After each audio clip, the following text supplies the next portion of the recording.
সুপ্রিয় দর্শক, আমি জাফর সাদিক স্বাগত জানাচ্ছি আজকের সম্পাদকীয়তে। বাংলাদেশে বিনিয়োগ করবে সুইডিশ কোম্পানি।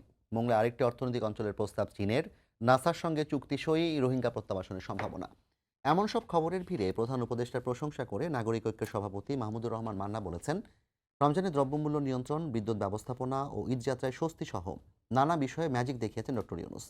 এখন দেখার বিষয়, রাজনৈতিক বিতর্কে তিনি কি জাদু দেখাবেন। কিন্তু তাকে দিয়ে অন্তর্বর্তী সরকারের ক্ষমতা দীর্ঘায়িত করতে চাইলে বিতর্ক তৈরি হবে। অন্যদিকে ইসরায়েল বিরোধী বিক্ষোভে দেশের বিভিন্ন স্থানে ভাঙচুর ও লুটপাটের নিন্দা জানিয়ে বিএনপি নেতা সালাউদ্দিন আহমেদ বলেছেন, সরকার ও আইনশৃঙ্খলা রক্ষাকারী বাহিনীর ব্যর্থতা এখানে লক্ষণীয়। চলমান রাজনীতি ও সরকারের নানা উদ্যোগ নিয়ে আলোচনায় আজকে সম্পাদকীয় ইউনুস ম্যাজিক। আর এ বিষয়ে আলোচনার জন্য স্টুডিওতে উপস্থিত আছেন মাসুদ কামাল, সিনিয়র সাংবাদিক, এবং সারোয়ার তুষার, যুগ্ম আহ্বায়ক, জাতীয় নাগরিক পার্টি। দর্শক, আপনারাও এই আলোচনায় অংশ নিতে পারেন। এই জন্য আপনাদের ফোন করতে হবে টেলিভিশনে দেখানো নাম্বার। এছাড়া ফেসবুকের মাধ্যমে আপনাদের মন্তব্য পাঠাতে পারেন। আলোচনা শুরুতে জানিয়ে নেব এখনকার প্রধান শিরোনামগুলো। বাংলাদেশে বিনিয়োগের সূচনা সুইডিশ কোম্পানির। মোংলায় আরেকটি অর্থনৈতিক অঞ্চল করার প্রস্তাব চীনের। বিদেশিদের আকর্ষণে হচ্ছে জ্বালানি নীতি। নাসার সঙ্গে চুক্তি সই।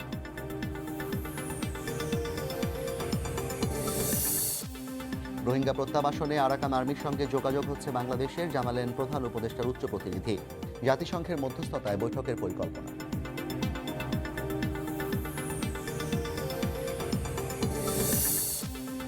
গাজায় বর্বরতার প্রতিবাদ ছাত্র দলের। ইসরায়েলি আড়িপাতা যন্ত্র কিনেছিল আওয়ামী লীগ। মন্তব্য সালাউদ্দিনের। বাটা কেএফসিতে লুটপাটের ঘটনায় আটক 56।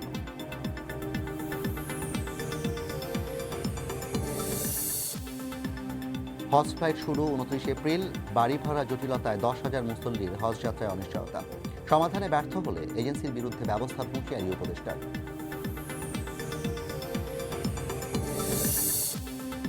এবং চৈত্র সংক্রান্তি ও পহেলা বৈশাখের অনুষ্ঠান ঘিরে নিরাপত্তা ঝুঁকি নেই। রমনার বটমূলে থাকবে কঠোর নিরাপত্তা।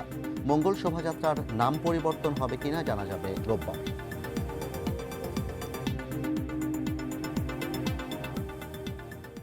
আমরা আলোচনা শুরু করতে চাই, যেহেতু একটা প্রাসঙ্গিক বিষয় যে ডক্টর ইউনূসকে নিয়ে আমরা আলোচনা করব। এখানে খুব গুরুত্বপূর্ণভাবেই জাতীয় নাগরিক পার্টির নাম চলে আসে। কয়েকদিন আগে জাতীয় নাগরিক পার্টির একজন গুরুত্বপূর্ণ নেতা সার্জিস আলম তিনি লিখেছিলেন যে ডক্টর ইউনূসকে তিনি 5 বছর ক্ষমতায় দেখতে চান। এবং আজকে মাহমুদুর রহমান মান্নার যে কথাটি আমি বললাম যে ডক্টর ইউনূস ম্যাজিক দেখাচ্ছেন, কিন্তু রাজনৈতিক ক্ষেত্রে কি ম্যাজিক দেখাবেন সেটি এখনো প্রমাণিত নয়। কিন্তু তাকে কেন্দ্র করে অন্তর্বর্তী সরকারের মেয়াদ যদি দীর্ঘ করতে চায়, সেটা আসলে জনগণ গ্রহণ করবে না, কিংবা সেটা এক ধরনের বিতর্ক তৈরি করবে। আপনাদের দলীয় অবস্থান কি? ডক্টর ইউনূসকে আপনারা কতদিন ক্ষমতায় দেখতে চান?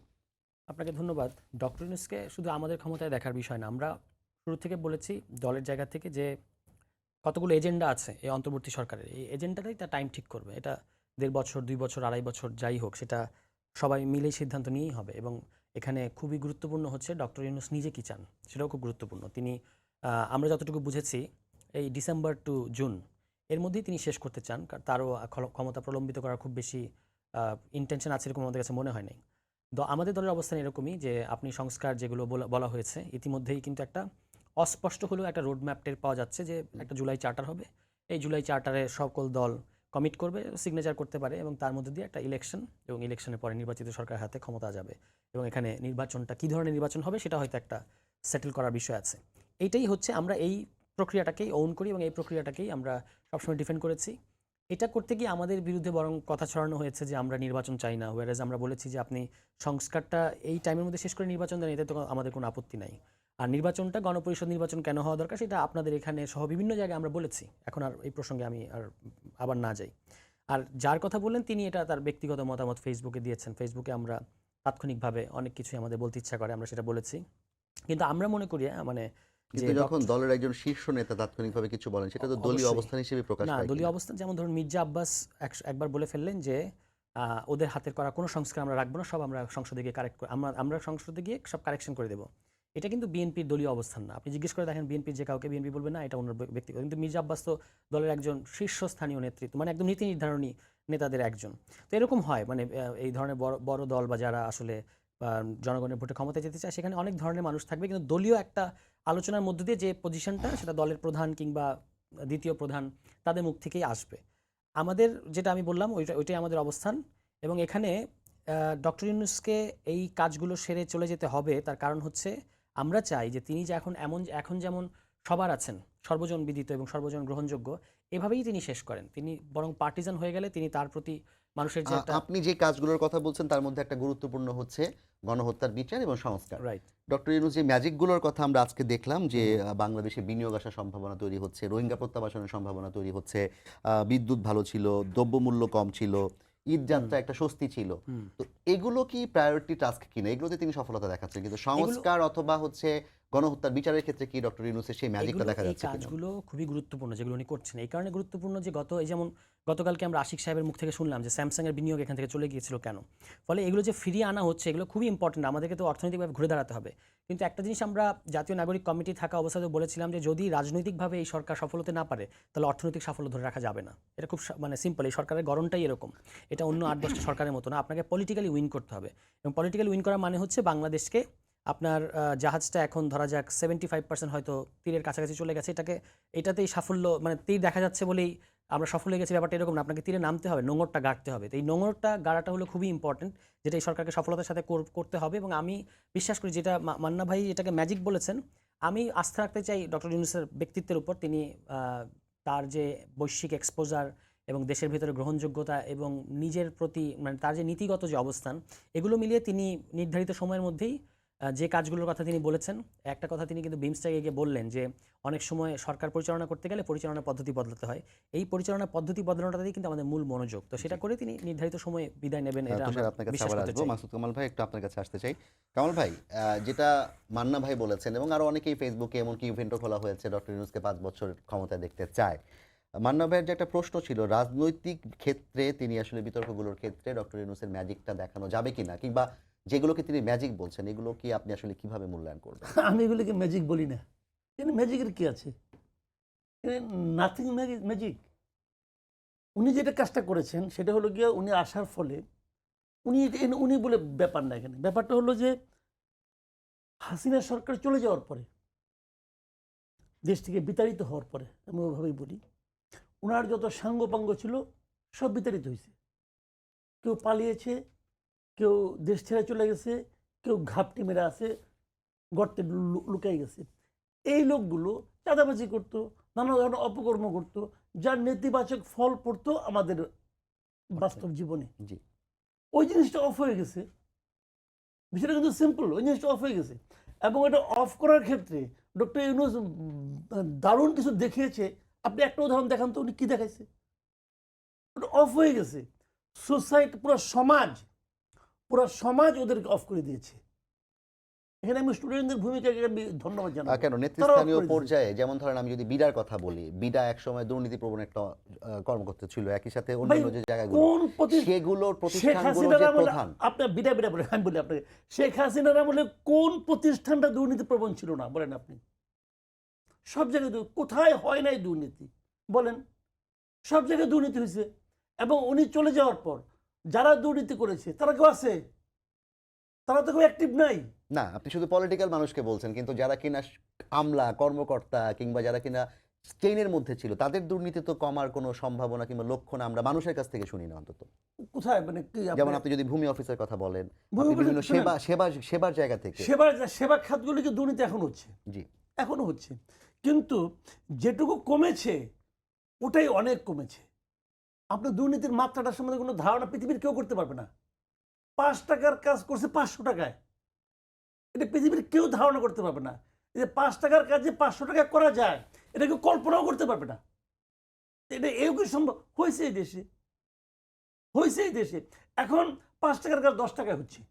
দুর্নীতি এখনো হচ্ছে, অত চাঁদাবাজি এখনো হচ্ছে। প্রত্যন্ত অঞ্চলে যায় দেখেন, চাঁদাবাজি এখনো হচ্ছে। ব্যবসায়ীদেরকে এখনো আদা দিতে হচ্ছে।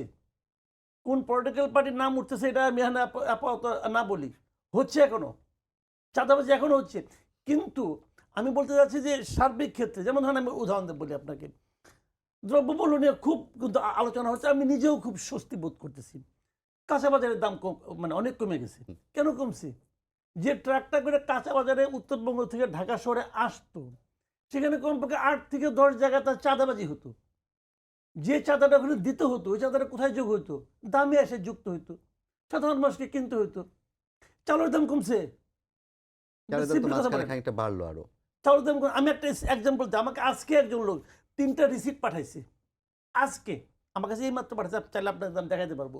মোহাম্মদপুর সরকারি কৃষি পণ্যের যে পাইকারি বাজার আছে তাজমহল রোডে, সেখান থেকে এই মায়ের দোয়া রাইস এজেন্সি সেখানকার 3টা রিসিট পাঠাইছে। 25 কেজি এর চাল কিনছে, মিনিকেট চাল যেটা বলে ওরা। 25 কেজির বস্তা জানুয়ারির 3 তারিখে কিনছে 1750 টাকা দিয়ে। জানুয়ারির 3 তারিখ এই বছরের। ফেব্রুয়ারির 1 তারিখে কিনছে 2000 টাকা দিয়ে। আর এপ্রিলের 7 তারিখে মানে আজকে কিনছে 2140 টাকা দিয়ে। তাহলে দেখেন 3 মাসে 400 টাকা বেড়েছে 25 কেজিতে। চাউলের দাম কমছে, তেলের দাম কমছে, ম্যাজিক কই? হ্যাঁ, কাঁচা বাজারের দাম কমছে, আমি অস্বীকার করব না, কাঁচা বাজারের দাম কমছে। এখন আমি কাঁচা বাজারের দাম কমছে কেন কমছে, মৌসুম, এগুলি বলে আমি এই কমার টাকা কিন্তু আমি আন্ডারমাইন করতেছি না, আমি কমার টাকা গ্রহণ করছি, আমি যেন ধন্যবাদ দিচ্ছি। যার যা প্রাপ্য তাকে তা দিতে হবে। অবশ্যই একটা সুশাসন আর কুশাসনের একটা পার্থক্য আছে, সেই পার্থক্যের রেজাল্ট আপনি পাবেন। Nothing magic. এখন যদি আপনি বলেন যে উনি কিছুই করে নাই, এটাই তো একটা ম্যাজিক, হ্যাঁ এটাও magic. No government is good government, এরকম একটা ব্যাপার আছে। গভর্নমেন্ট মানে কি? বাংলাদেশে একসময় ছিল কি, গভর্নমেন্ট মানেই হইল কি আপনাকে নিয়ন্ত্রণ করবে। একটা সময় তো তাই ছিল, গভর্নমেন্ট মানেই নিয়ন্ত্রণ করা। No government is good government, আপনি যদি ওভাবে ধরেন ওইটা আছে। বিষয়টা হলো এখানে, আগে জানতো ছিনতাই করে পার পাওয়া যাবে, এখন একটা ভয় কাজ করে। আমি চিন্তাটা করলে আমার কিন্তু খবর আছে, এবং এই ভয়টা কিন্তু কেবলমাত্র আইন শৃঙ্খলা বাহিনীর কাছ থেকে তা কিন্তু না, সাধারণ মানুষ এখন প্রতিবাদ করতে শিখছে। কিন্তু চিন্তাই তো বাড়ছে। চিনতে পারছে, যেগুলো ধরতে না পারছে বাড়ছে। আবার অন্য অন্য দিক দিয়ে, যেমন ধরেন আপনি উদাহরণ দিয়ে বলি আপনাকে, আমি নিজে এগুলো সার্ভে করছি রে ভাই। আগে ফুটপাথ দিয়ে, আমি কিন্তু ফুটপাথ দিয়ে হাঁটাহাঁটি করি এখনো, ফুটপাথে যত দোকান আছে, এমনকি বাদাম যে বিক্রি করে তাকেও চাঁদা দিতে হতো আগে, এখন দিতে হয় না, হয় না দিতে। আপনার অফিসের মধ্যে এখানে আমি যোগাযোগ করছি, ভাই এখন দিতে হয় নাকি, ওইখানে আগে যারা দিত তারা তো আসে না, আসে না। এখন এটা তো একটু এক ধরনের স্বস্তি কিন্তু। এটা যদি আপনি স্বস্তি বলেন, এর পিছনে তো একটা অস্বস্তিও আছে। আগে চাঁদা দিত বলে ধরেন একটা সিস্টেমেটিক ওয়ে ছিল যে এতটুকুর মধ্যে বসবে, এর বাইরে যাবে না। এখন তো রাজধানীর কোনো ফুটপাত নাই যেখানে হকার বসে না। মেট্রো স্টেশনের নিচে কখনোই ওই সময়টা হকার বসে নাই, ভাই এখন হকারে ভরে। পৃথিবীর সমস্ত মুদ্রায় তো একটা উল্টা পিঠ আছে, ভালো মতো দুইটা আছে। ছোটবেলায় রচনা পড়তাম যে বন্যা যেটা হয় ওটাও নাকি একটা সুফল আছে, পলিমাটি আছে। বলে আসে। পরিবারটা আসে না তো, সুফল কেবল সবই আছে। আমি ওইটা ওইভাবে দেখছি না, বাট জিনিসটা হলো কি, কিছু ভালো কিছু সবচেয়ে বড় কথা হলো ব্যাংক লুট হয়ে যেত, হচ্ছে না তো, ওটা তো থামছে রে ভাই। আবার একটা কুফলও আছে, ওই চোরগুলি সব পলাইছে, পলানোর ফলে ওরা যে লোন নিছে তারা তো লোনটা শোধ করতে পারছে না, এটা একটা কুফল। যে যে কারণে তো একসময় দেখবেন খেলাপি বাইরে যাবে, ওটা তো কারণ ওই পাবেন যে না আপনি। খেলাফি বাড়ানোর জন্য যে নিয়মগুলো করেছিল কমানোর জন্য, সেগুলো যখনই ওগুলো তো করে কিছু আসবে, কিছু হ্যাঁ। হবে, কিন্তু এখন এটা তো ভাই করতেই হবে। আপনি যখন নাকি বাচ্চা প্রসব হয় তখন তো মাকে পেইন অনুভব করতে হয়, আমরা হয়তো সেই পেইনের মধ্যে যে যাচ্ছি।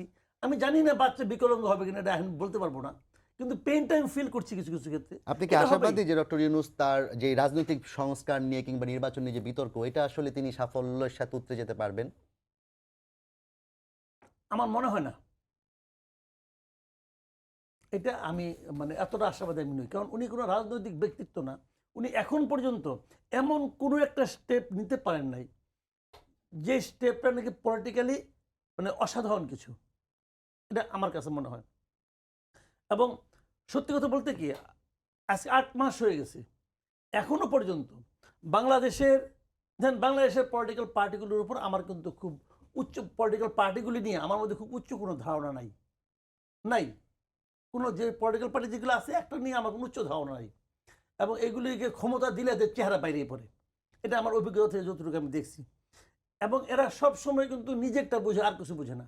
তো এরকম পলিটিক্যাল পার্টিগুলি হওয়া সত্ত্বেও গত 8 মাসে তারা কিন্তু ডক্টর ইউনূসকে অসহযোগিতা করছে সরাসরি, আপনি বলতে পারবেন না।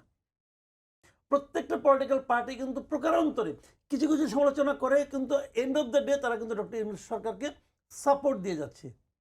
ইউনূস সরকারের এটা হলো সবচেয়ে বড় অর্জন, বড় প্রাপ্তি, যে তারা কোনো পলিটিক্যাল পার্টির কাছ থেকে সরাসরি কোনো বিরোধিতা পাচ্ছে না। এটা কিন্তু ইউনূস সরকারের সবচেয়ে বড়, আমি বলি দৃশ্যমান এনিমিকে আওয়ামী লীগ ধরে নিচ্ছি। আওয়ামী লীগের ক্ষেত্রে মোরলেস সবগুলি পলিটিক্যাল পার্টির কিন্তু অবস্থান এক, মোটামুটি এক। কিন্তু মানে আওয়ামী লীগকে কালকে মিছিল করতে দিতে হবে এই দাবি কেউ করে না, এই দাবি কিন্তু কেউ করে না। কাজে এই সমস্ত ক্ষেত্রে কিন্তু ডক্টর ইউনূস পলিটিক্যাল পার্টিগুলির কাছ থেকে এক ধরনের ঐক্যমত্য সাপোর্ট পেয়েছেন। পাচ্ছে। জি, এই সাপোর্টটাকে উনি কাজে লাগাতে পারা উচিত ছিল, কিন্তু ওখানে কিছু কিছু ক্ষেত্রে ওনার আমি মনে করি কিছু ল্যাকিংস আছে। এটা উনি পরবর্তীতে হয়তো আগামীতে আমার মনে হয় কিছুটা ভোগান্তির মুখে পড়তে হতে পারে। অনেক ধন্যবাদ কামাল ভাই। তুষার, আপনার কাছে আসতে চাই, আপনি কি তুষার কামাল ভাইয়ের এই কথার সাথে একমত যে ডক্টর ইউনূস পলিটিক্যাল যেই বিতর্ক সেটিকে আসলে সাফল্যের সাথে উঠতে যেতে পারবেন কিনা, কিংবা পারবেন আদৌ? না, আমি বিশ্বাস করতে তিনি চাই আরেকটি যে কথা বলেছেন, তার বাংলাদেশের কোনো রাজনৈতিক দলের উপর বিশ্বাস নাই এবং সেখানে অবশ্যই এনসিপিও আছে। না, রাজনৈতিক দলগুলোকে অবিশ্বাস করার যথেষ্ট কারণ আছে। এটা তো আমাদের পুরো জনগোষ্ঠীর একটা ঐতিহাসিক অভিজ্ঞতার জায়গা থেকে এটা আসছে। এই জন্যই তো আমরা রাজনৈতিক দল হয়েছি, কিন্তু আমরা তো রাজনৈতিক দলের সমালোচনা করেই রাজনৈতিক দল হচ্ছে, এবং আমরা কিন্তু বলছি যে জনগণ রাজনৈতিক দলগুলোর ডাকে, আন্দোলনের ডাকে সাড়া দেয় না কেন, এটা তো বুঝতে হবে। ৭ জানুয়ারিতে আসলো না কেন? 7 জানুয়ারি আগে আন্দোলনে জনগণ কিন্তু আসে নাই। এই এখন আপনি এ থেকে কি সিদ্ধান্ত নিতে পারবেন যে জনগণ ভোট দিতে চায় না? ভোট আপনি এবার ভোট হোক, এত বড় টার্ন আউট আর কখনো হবে না। কিন্তু শুধু মানে নির্বাচনের দাবিতে আন্দোলন করলে আসবে না জনগণ। মানে জনগণ ছাত্রদের সাথে আসে, ছাত্রদের ডাকে, বা নিজেরা আলাদা করে কোনো আন্দোলন করলে করে, কিন্তু রাজনৈতিক দলের ডাকে আসে না। এটা হচ্ছে অভিজ্ঞতা, কারণ রাজনৈতিক দলগুলো বারবারই প্রতারণা করেছে। ফলে ওই সমালোচনা যেটা উনি করছেন এটা ঠিকই, এটা আমাদেরও এখনো পর্যন্ত সমালোচনা যে রাজনৈতিক দলগুলোকে বিশ্বাস করার মতো কোনো কাজ এখনো পর্যন্ত করতে পারে নাই। আর ডক্টর ইউনূস সাহেব, আমি বিশ্বাস করতে চাই যে উনি সফল হবেন, মানে সফল হতে হবে। এটা তো আমাদের অপশন নাই, মানে আমাদের এত লাক্সারি নাই যে সফল কিংবা ব্যর্থতা, যে কোনো ব্যর্থতা হলে আমরা আবার শিখবো, আবার তার সাফল্যের ক্ষেত্রে বাধা কি হতে পারে? সাফল্যের ক্ষেত্রে বাধা হচ্ছে আমরা যদি যার যার দলীয় স্বার্থটাকে প্রধান করে তুলি এবং জাতীয় স্বার্থটাকে গুরুত্ব না দিই, তো এটা একটা বড় বাধা হবে যে আমরা মিনিমাম ঐক্যমত্যের ক্ষেত্রে ঠিক করতে পারলাম না যে এই জিনিসগুলো। দেখুন, এখন তর্কটা কিন্তু হচ্ছে খুব ফান্ডামেন্টাল কতগুলো জিনিস নিয়ে। বিএনপির তরফ থেকে বিএনপি বলছে যে আমরা বিচার বিভাগের সকল সংস্কারের সাথে একমত, দুদকের সকল সংস্কারের সাথে একমত। কোন কোন বিষয়ে তারা একমত সেটা তারা প্রকাশ করছে, কারণ তাদের বিরুদ্ধে নিউজ হয়েছে যে তারা সংবিধানের একটা সংস্কারের সাথে আসলে একমত হয় নাই। তখন তারা এটা প্রকাশ করা শুরু করেছে। এই সংবিধান প্রশ্নটাই দাঁড়াবে আমি মনে করি সবচেয়ে ফান্ডামেন্টাল প্রশ্ন, যেখানে রাজনৈতিক দলগুলোকে এক জায়গায় আসতে হবে, এবং এখানে আবার অনেকগুলো হিসাব আছে। এই ক্ষেত্রে যদি রাজনৈতিক দলগুলো এক জায়গায় না আসে, তার ফলাফল কি হবে আসলে? ফলাফল কি হবে সেটা বলা মুশকিল, তবে আমি মনে করি যে শুধু রাজনৈতিক দলগুলোর উপর সরকার নির্ভর না করলে সরকারের জন্য ভালো হবে। কেননা এই গণঅভ্যুত্থানের পরে কিন্তু জনগণ একটা স্টেক আকারে, আমরা কিন্তু দেখেন সেদিনও আমি দেখলাম যে হোসেন জিল্লুর রহমান উনি কিন্তু একটা বড় সাক্ষাৎকার দিয়ে খুব রাইটলি একটা প্রশ্ন তুলেছেন, এই পুরো সংস্কার প্রক্রিয়ায় জনগণ কোথায়? আপনি যদি মনে করেন যে রাজনৈতিক দলগুলোর সাথে কথা বললে, তাদেরকে ঐক্যমত আনতে পারলে তার মধ্য দিয়ে জনগণের মতামতটা পাওয়া যায়, এটা খুবই একটা ভুল ধারণা। রাজনৈতিক দলের বাইরেও একটা বিশাল সংখ্যক জনগণ আছে, মানে জনগণ আইডিয়া আকারে একটা আলাদা জিনিস, এটা আমাদের দল এবং জনগণ আলাদা ব্যাপার। কিন্তু আমরা দেখতে পাচ্ছি যে সংস্কারটি স্টেক হোল্ডার অবশ্যই ম্যাস পিপল, জনগণ যারা বিরাট আছেন। বড় স্টেক হোল্ডার, সবচেয়ে বড়। এখন যদি রাজনৈতিক দলগুলোকে এক কাতারে না আনা যায়, কারণ প্রত্যেকের দলীয় স্বার্থ আছে। একটা দল মনে করতেই পারে, আল্লাহ যদি 2বারের বেশি প্রধানমন্ত্রী না হয় তাহলে আমার কি হবে পরে। এটা অনেক দল মনে করে 70 অনুচ্ছেদ যদি আমি যদি সংসদ সদস্যদের কন্ট্রোলে না রাখতে পারি, তাহলে আমার সংসদ তো থাকবে না আমার হাতে, মানে নেতাদের হাতে থাকবে না। এটা মনে করতে পারে। তার কারণ হচ্ছে তারা দলের মধ্যেও তো আবার দল মানে হচ্ছে দলের ওই পলিট ব্যুরো। তাহলে আপনার তখন সবচেয়ে সহজ বুদ্ধিটা হবে জনগণের কাছে যাওয়া। এবং জনগণের কাছে যাওয়ার উপায় আছে, আপনি গণভোট করবেন। গণভোট করে বলবেন যে ধরুন এখন বিএনপি বলছে যে এই সংবিধান, জনগণ এই সংবিধান পরিবর্তন করতে চায় না। তা আপনি তাহলে জিজ্ঞেস করেন জনগণকে, আপনি কি এই সংবিধান পরিবর্তন করতে চান নাকি চান না? সোজা প্রশ্ন। এরকম অনেকগুলো প্রশ্নে চাইলে গণভোট করা যায়। বাংলাদেশে গণভোট তো ইভেন জিয়াউর রহমানের আমলে গণভোট হয়েছে। তো বিএনপির তো গণভোটকে স্বাগত জানানো হচ্ছে, এবং গণভোট কিন্তু গণতন্ত্র পরীক্ষা করার একটা খুব ভালো অপশন। আমি বলছি এটা আপনাকে এখনই যেতে হবে। যদি শেষ পর্যন্ত একেবারেই বিপরীত মেরুতে থাকে রাজনৈতিক দলগুলো, আমি অবশ্য মনে করি যে কাজগুলো স্লোলি হলেও আগাচ্ছে তো রাজনৈতিক দলগুলো। আর একটা জিনিস মনে রাখতে হবে যে আজকে না গতকালকে এবি পার্টির সাথে বসেছিল জাতীয় ঐক্যমত্য কমিশন। এই মাসের মধ্যে তারা বলেছে যে প্রথম দফায় বৈঠক শেষ করবে সকল রাজনৈতিক দলের সাথে। এই বৈঠকগুলোতেই কিন্তু সকল কিছু ফয়সলা হবে না, অনেকগুলো জিনিস আসলে ইনফর্মালি হবে। ইনফর্মাল বসাবসির মধ্যে দিয়ে অনেকগুলো জিনিসে ঐক্যমত আসবে। যেমন গতকালকে এবি পার্টি কিন্তু গিয়ে বলে আসলো তাদের অনেকগুলো রিজার্ভেশন তারা সরিয়ে নিয়েছে। এখন বিএনপিও শেষ পর্যন্ত আপনি দেখবেন, এই যে যখন সমালোচনা শুরু হলো যে বিএনপি কোনো সংস্কারে রাজি হচ্ছে না, তখন কিন্তু তারা মানে দেখানো শুরু করলো যে আমরা এই সংস্কারে একমত। তারাও কিন্তু একটা জায়গায় আসবে। ফলে আমি মনে করি যে এত খারাপ অবস্থায় আমরা নাই। আমাদের এখানে পলিটিক্যাল কালচারের মধ্যে প্রতিযোগিতা এবং অন্যের মতামতকে গুরুত্ব না দেওয়ার একটা কালচার অবশ্যই আছে, কিন্তু এই 5 তারিখের পরে জনগণের যে একটা বিপুল চাপ আছে এবং সোশ্যাল মিডিয়ায় সমালোচনার যে সংস্কৃতি তৈরি হয়েছে, ইভেন আমি বলবো টক শো যে ভূমিকাগুলো পালন করছে অপিনিয়ন মেক করার ক্ষেত্রে, এগুলো আপনার রাজনৈতিক দলগুলোকে বাধ্য করছে অনেক ক্ষেত্রে। তারা শেষ পর্যন্ত ঠিকই জনগণের স্বার্থটাকে অনেকগুলো জিনিস মেনে নিতে বাধ্য হবে, আমার এরকম মনে হয়। জি, তুষার প্রিয়ন্তন। কামাল ভাই, আপনার কাছে কি মনে হয় সংস্কার প্রশ্নে গণভোট একটা উত্তম বিকল্প হতে পারে, কিংবা সেটা গ্রহণযোগ্য হবে? শুনেন, গণভোটের আমরা তো আসলে তাত্ত্বিকভাবে গণভোট বলতে কি বোঝায় এটা আসলে বড় বড় কঠিন। বাট বাস্তবতা হলো আমাদের দেশে কোনো গণভোটে হা ভোট হারে নাই কখনো। হা ভোট জিতবে সবসময়। কারণ হয় কি, গণভোটটা তো দেয় সরকার নিয়ন্ত্রিত একটা পদ্ধতি, কিন্তু এখানে সরকার একটা পার্টি হয়ে যায় তখন। তখন মানে আমি দেখেছি সাধারণত গণভোটে হা ভোট জিতে। তো ভালোভাবে করতে পারলে ভালো, ভালো একটা নির্বাচন কমিশন যদি করতে পারে, নির্বাচন কমিশন শক্ত হয় ভালো। আমাদের যে নির্বাচন কমিশন আছে এটাকে আমাকে আপ্লুত মার্ক মনে হয় না। এটা হলো একদম প্রথম কথা। আমি একটা জিনিস বুঝি না, আপনি আমাকে একটা কথা বলেন, আমি একটু মাঝখানে একটু অন্যদিকে যাচ্ছি আর কি, যে একজন লোককে সরকারি কর্মকর্তাকে কখন অবসরে পাঠানো হয়? কখন? যখন তার কর্মক্ষমতা শেষ হয়ে যখন আসে। নাকি রাষ্ট্র মনে করে যে তার পক্ষে আর স্বাভাবিক প্রক্রিয়ায় কোনো কিছু দেওয়া সম্ভব না। অতএব বাবা তুমি বাড়ি যাও, ঘুমটুম দাও, বিশ্রাম করো, থাকো, তোমাকে কিছু টাকা আমরা দিব। আল্লাহ কিন্তু তাই করে, একটা সার্টেন টাইমে পরে পরে যে তুমি এখন অন্য বোঝা হয়ে গেছো, অত তুমি আমার কাছে চলে আসো, আল্লাহ তার উঠায় নিয়ে যায়, এই তো করে। তাহলে যে লোকটা নাকি স্বাভাবিক কর্মকাণ্ড করতে পারছে না, সচিব হিসেবে অযোগ্য বয়সের কারণে, তাকে নিয়ে আপনি এমন একটা দায়িত্ব দিচ্ছেন যে দায়িত্বটা নাকি সবচেয়ে গুরুত্বপূর্ণ। কিন্তু বাংলাদেশের হয় না রে ভাই। অনেকগুলো প্রতিষ্ঠানের ক্ষেত্রে তো সরকারি বিধিই হচ্ছে অবসরপ্রাপ্ত সরকারি কর্মকর্তা, সচিব, এরকম আমলা ভাই লাগবে। বিধি তো কোরআনে পারি না, বিধি চেঞ্জ করেন। আমরা তো ওই সংস্কারটাই চাচ্ছি, গুরুত্বপূর্ণ। যেটা আমরা দেখে দেখে অভ্যস্ত হয়ে গেছি, ওটা চেঞ্জ করেন রে ভাই। এবং নির্বাচন কমিশনের যে দেখেন, নিয়োগ, সেটাও আমি একটা কিন্তু জিনিস বলি। সংস্কার প্রস্তাব আসার আগেই তাদের নিয়োগ দেওয়া হয়েছে। নিয়োগ দেওয়া হয়েছে, পুরনো আইনে কেন দেওয়া হয়েছে? কোরআনে দেওয়া হয়েছে। তাহলে আপনি ওই সংস্কারটা কমিশনটা করলেন কেন? ফাজলামি করার জন্য। আপনি একটা সংস্কার কমিশন করছেন যে নির্বাচন ব্যবস্থার কি হবে, সেই সংস্কার কমিশনের রিপোর্ট পাওয়ার আগেই এদেরকে তড়িঘড়ি করে নিয়োগ দিতে হবে কেন? এবং আমি প্রত্যেকটা লোক একসময় হয়তো খুবই শার্প অফিসার ছিলেন, খুবই শার্প, কোনো সন্দেহ, আমি ধরে নিচ্ছি হাইপোথেটিক্যালি বাংলাদেশে শার্প থাকতে তো গত 10-12 বছরই ছিল, কি ছিল ওটা তো দেখছি আমরা, ওটা দেখছি, বাদ দেন ওই আলাপ বাদ দেন। তারপরে ধরে নিলাম হাইপোথেটিক্যালি তারা খুবই শার্প, একদম নির্দলীয়, মানলাম। তো এখন তাকে এখন এই অবসরপ্রাপ্ত হওয়ার পরে তাকে আনতে হবে কেন? তো এই ইলেকশন কমিশন ভাই আমাদের ইলেকশন কন্ডাক্ট করার উপযুক্ত না আমি মনে করি। এখানে মানে আপনার বর্তমানে কাজ করছেন এমন লোকদেরকে আনতে হবে, ইয়াং লোকদের আনতে হবে, যাদের নাকি সেই কমান্ড আছে, সেরকম লোককে আনতে হবে। না হলে ইলেকশন করতে পারবেন না ভাই। যে ইলেকশন চায় এই দেশের মানুষ, মানুষ তো ইলেকশনের জন্য, ওই যে আমরা বলি না ইলেকশনের জন্য কি করছেন, অনেকে বলবে, আমি অনেক লোককে জানি তারা কিছুই বুঝে না, বলে ভাই ভোট দিতে চাই, ভোট দিলে কি হবে না হবে তার এটা কোনো মাথা ব্যথা নাই। এত বছর বয়স হয়ে গেছে ভোট দিতে পারলাম না, ভোট দেওয়ার পরে কি হবে, তারপরে কি হবে ওটা নিয়ে মাথায় হয় না। ওইকে ভাই আমরা জানি কি হয়, সবই একই হয়, কিন্তু ভোটটা তো দিলাম, কোনো মানসিক লজিক নাই। তৃপ্তি, হ্যাঁ। এই ইমোশনটাকে আপনি ইগনোর করবেন, কেমনি করবেন ভাই?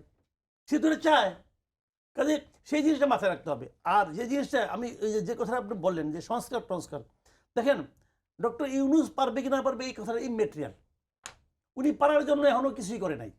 ডক্টর ইউনূসকে আমার কাছে বড়, উনি এখন যেভাবে আছেন ক্রাইসিস আগামী সময় এরকমই থাকবেন, কিন্তু তারপরেও একটা ক্রাইসিস আসবে। সেই ক্রাইসিসটা ইউনূসের কারণে আসবে না, ওটা আসবে পলিটিক্যাল পার্টিগুলির কারণে আসবে। পলিটিক্যাল পার্টিগুলো যখন স্বার্থ নিয়ে প্রশ্ন উঠবে, যেমন আমি একটা এক্সাম্পল দিয়ে বলি, সরকার যখন সংস্কার প্রক্রিয়া চালাচ্ছে ঠিক একই সময় বিএনপি সারা দেশে মাঠ পর্যায়ে তাদের 31 দফার দফা পক্ষে প্রচার করছে। মিটিং মিছিল করতেছে এবং পাঠচক্র করতেছে, মানুষকে বোঝাচ্ছে।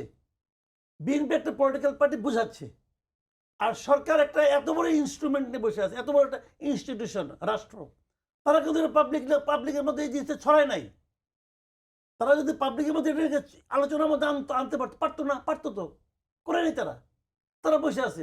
এখন যদি সংস্কারের প্রসঙ্গটা উঠে যে 31 দফা বনাম সরকারের সংস্কার, লোক কিন্তু 31 দফা সম্পর্কে জানে, সরকারের সংস্কার সম্বন্ধে জানেই তো না। এবং সংবিধান, আপনি যে ভোটারদের কথা বললেন যারা শুধু একটা ভোট দিতে চায়, তাদের জন্য তো সংবিধান অনেক কঠিন বিষয়। আবার দেখেন আজকে দিন দেখেছি এই ৭০ অনুচ্ছেদ সবাই তার সমালোচনা করছে সারা জীবন, এখন শুনি সবাই নাকি এর ব্যাপারে আপত্তি করছে, না এটা থাকা লাগবে, তা না হলে হর্স ট্রেডিং হবে। তুষার, এটা নিয়ে তো আচ্ছা বিতর্ক আমি ছিল এর পরে মাঝখানে। শেষ করি, যদি এটা হর্স ট্রেডিং হয় তাহলে আপনি হর্সকে মনোনয়ন দেন কে?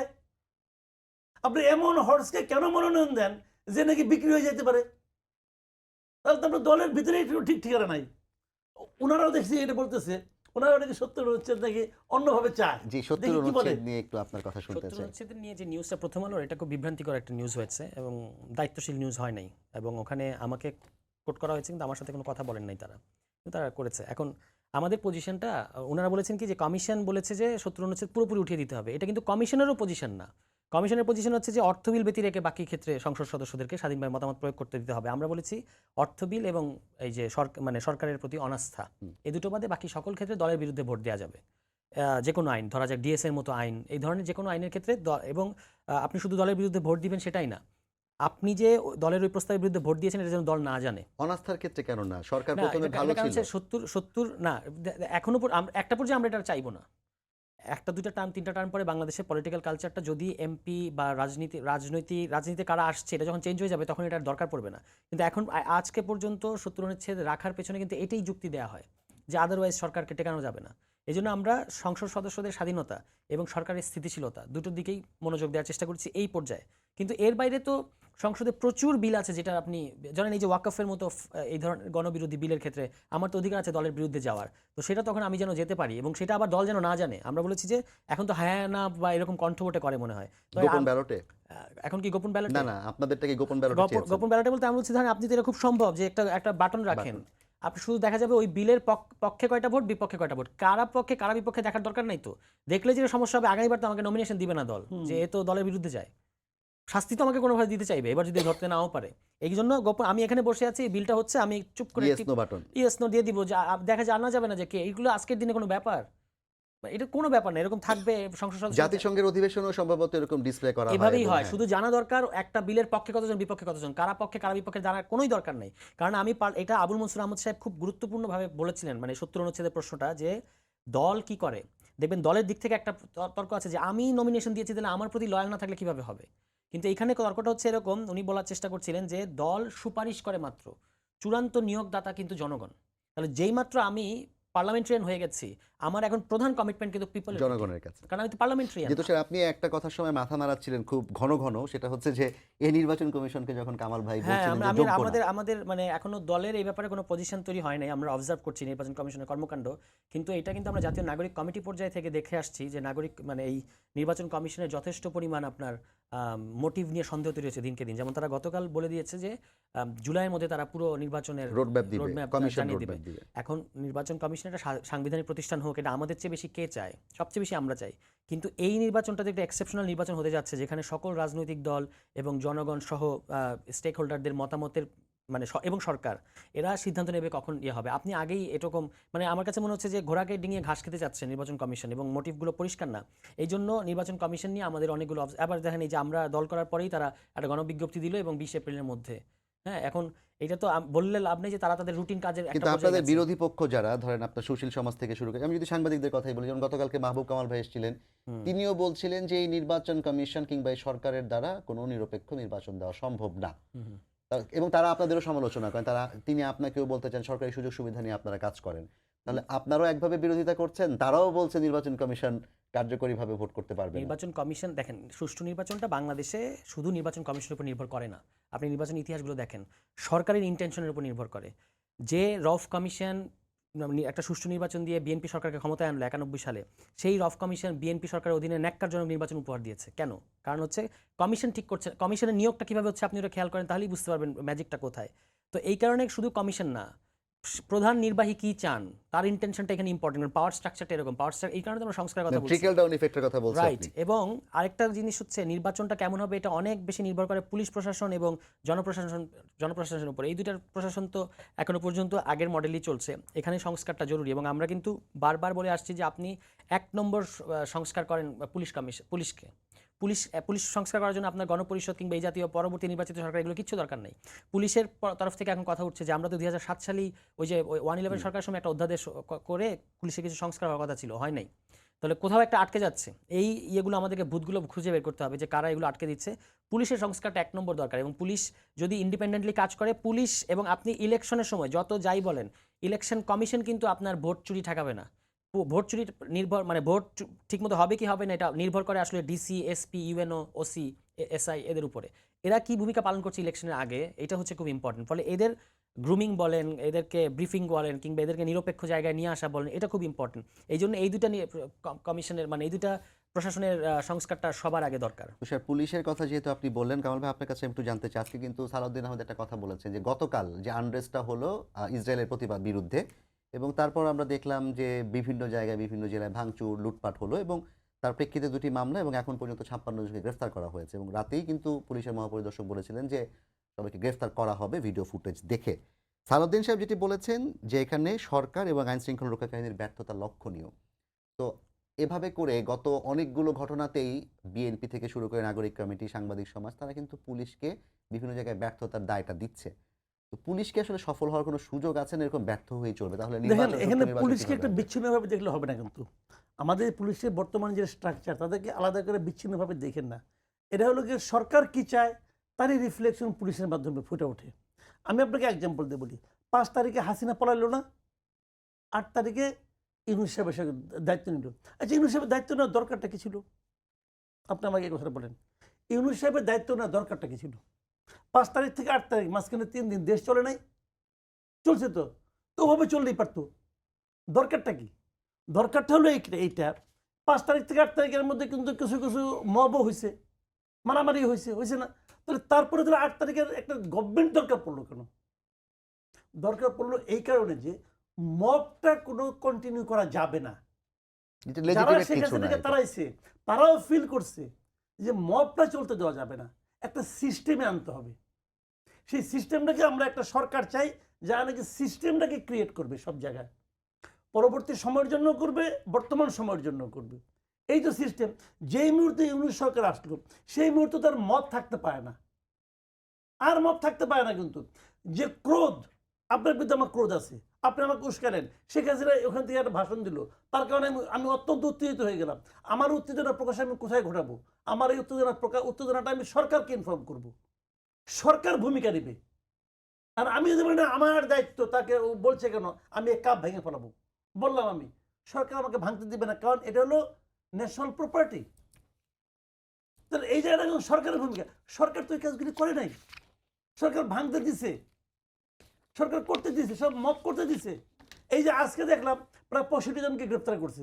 আপনি দেখেন আগামীকালকে বাটা দোকানে কেউ যাবে না ভাঙচুর করতে, আর যাবে না, কারণ গ্রেপ্তার হয়ে যায়।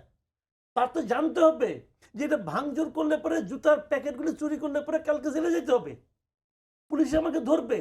যদি সেটা জানে তাহলে তো সেটা যাবে না।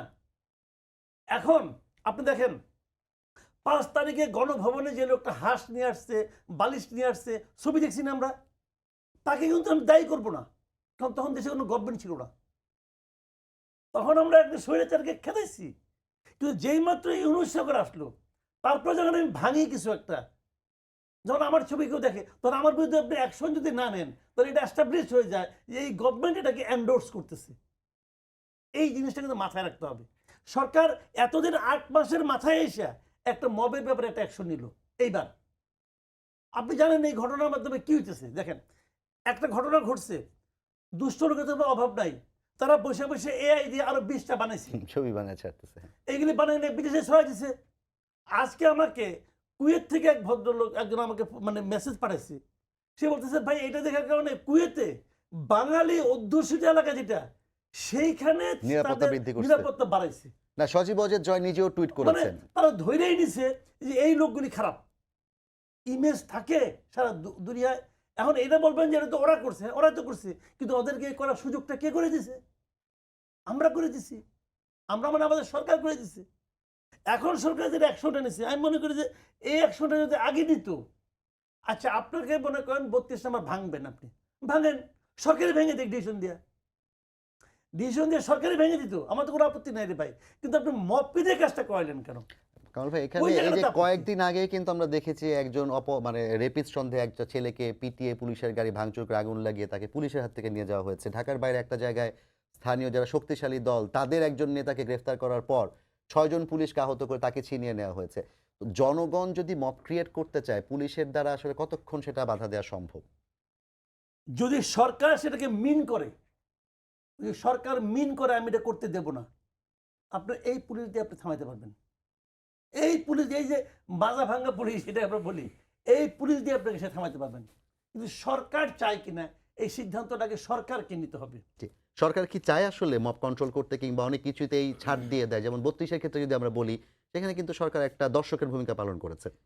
এই ৩২ নাম্বার সহ এই মাজারের ক্ষেত্রে সরকার শুধু লিপ সার্ভিসিং করেছে। লিপ সার্ভিসিং যথেষ্ট না। এবং এই ঘটনার ক্ষেত্রে গতকালকে যেটা দেখেন, একটা খুব গ্লোরিয়াস ইভেন্ট ছিল গতকাল, সারা পৃথিবীতে হয়েছে এবং আপনি আপনার সারা দেশের সমস্ত জায়গা থেকে জনগণ নেমে এসেছে ফিলিস্তিনের পক্ষে। একটা রেভলিউশনারি স্পিরিট ছিল বা একটা এথিক্যাল অবস্থান ছিল, এটাকে কলঙ্কিত করলো এই লোকগুলো।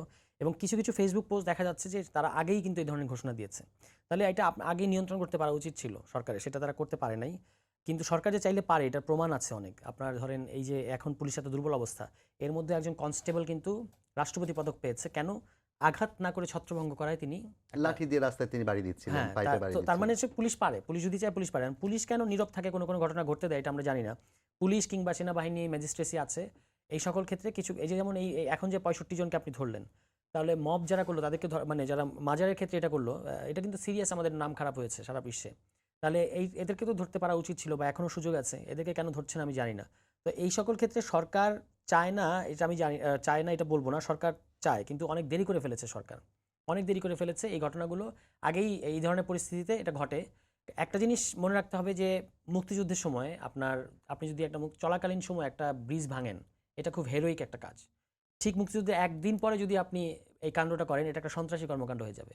ওই যে 17 ডিসেম্বরে একটা ব্যানেট খুঁচিয়ে এটা নিয়ে যে ইয়েটা হয়েছে কাদের সিদ্দিকীর ওই সময়, তো এই কাণ্ডগুলো যারা করেন তাদেরকে এটা মাথায় রাখতে হবে যে এখন কিন্তু আমরা আর বিপ্লবের মধ্যে নাই যে আপনি প্রতিদিন এই কাণ্ডগুলো করবেন। আর যদি যারা করে তারা যে রাজনৈতিক সংশ্লিষ্টতায় থাকুক, সরকারকে এই ক্ষেত্রে আগের থেকে অনুমান করে নিয়ে, যেমন এইবারও পহেলা বৈশাখে হাঙ্গামা যেন না হয়, আগের থেকেই আপনাকে ইয়ে করতে হবে। ঘটনা ঘটবে, তারপর আপনি ব্যবস্থা নিলে এটা চলবে। তো আমাদের সময় শেষ। আমি একটু কামাল ভাই আপনাকে দিয়ে শেষ করতে চাই। সরকার, আপনি বললেন যে এখন যে ভূমিকাটি রাখছে তাতে আসলে আশাবাদী হওয়ার সুযোগ আছে। সামনের দিনগুলোর জন্য আপনি কতটা আশাবাদী? ইউনূস সরকারের যে ম্যাজিকের কথা বলা হলো, আপনি তো ম্যাজিকটাকে বললেন যেটা ম্যাজিকই না, আদৌ কি কোনো ম্যাজিক তিনি আপনার ভাষায় দেখানোর সুযোগ আছে কিনা? একটু 1 মিনিটের মধ্যে শেষ। দেখেন, এটা আসলে কঠিন কোনো কাজ না। সবচেয়ে বড় কথা হলো সদিচ্ছা এবং তার জন্য কাজ করা। আনফর্চুনেটলি ইউনূস সাহেবের সদিচ্ছা হয়তো বা আছে, আমি শিওর না, কিন্তু উনি যাদের দিয়ে কাজ করাচ্ছেন এই কাজগুলো অনেকগুলি গুরুত্বপূর্ণ জায়গায় ওনার যে সমস্ত লোককে বসিয়েছেন, এই লোকগুলো আমার কাছে মনে হয় আপ টু দ্য মার্ক না। তারপরেও আমি মনে করি যেহেতু সামগ্রিকভাবে সকল রাজনৈতিক দলের এবং সাধারণ মানুষের সমর্থন উনি পাচ্ছেন, উনি হয়তো কিছু একটা করতে পারবেন যদি পলিটিক্যাল পার্টিগুলোর সেই সমর্থনটা অব্যাহত থাকে। অনেক ধন্যবাদ মাসুদ কামাল ভাই আপনাকে, একই সাথে সারাত হোসেন আপনাকেও ধন্যবাদ। এবং আমরাও মনে করি, ছোটবেলা থেকে আমরা শুনে বড় হয়েছি যে রাজনৈতিক দলের সদিচ্ছা, সরকারের সদিচ্ছা, সেই সদিচ্ছা সরকারের আছে সেটি আমরা সবাই জানি, তো বাস্তবতা আসলে তাকে কতটুকু কাজ করতে দিবে এবং সেই কাজটি আসলে করা প্রয়োজন, সেই প্রত্যাশা রেখেই সবাইকে ধন্যবাদ জানিয়ে শেষ করছি আজকের সম্পাদকীয়। আগামীকাল আবারও দেখা হবে রাত 10টায়। দেখার আমন্ত্রণ রইল। শুভরাত্রি।